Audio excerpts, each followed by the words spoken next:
Georgia O'Keeffe and her work spanned almost the entire 20th century, and she became known as one of the most influential American artists of her time. She was born in Sun Prairie, Wisconsin, a tiny, sleepy little prairie town just northeast of Madison. It's a little bigger than that now. But she soon moved on to Chicago and the Institute of the Arts in Chicago and taught in many places, but one of her most famous and most influential places for her work was in New York City. She was married to Alfred Stieglitz, who was a photographer, and he gave her her start in New York. He also had a home in Lake George, and she used that as a getaway from New York and became very infatuated with it. We're going to see some of her work from that place too. And the final stop for Georgia O'Keeffe was in Santa Fe, New Mexico, where she had a place called the Ghost Ranch, and she did much of her more recognizable work from New Mexico. We're going to take a look at some of the work that has come from her different periods in her life. Now, this was not all linear, of course, because she was going back and forth from place to place. And what I'd like you to do is take a look at some of this work. Just look at it. See if you can recognize what the importance of place has with artists and their style and their influences and their subject matter as you look at these very famous paintings by Georgia O'Keeffe. Have fun.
From enlargements of the flowers found in her path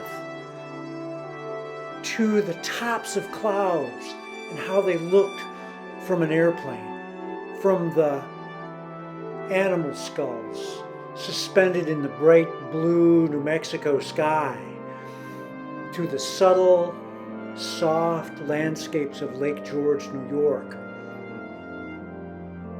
From the canyons that are formed by skyscrapers in New York City, to those canyons and cliffs made from sandstone in New Mexico. Did Georgia O'Keeffe's style evolve? She lived 98 years.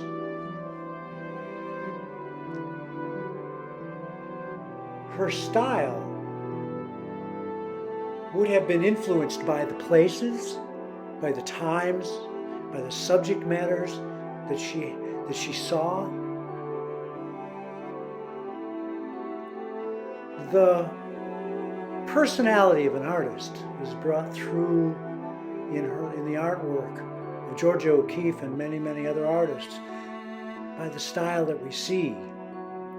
What is the style of Georgia O'Keeffe?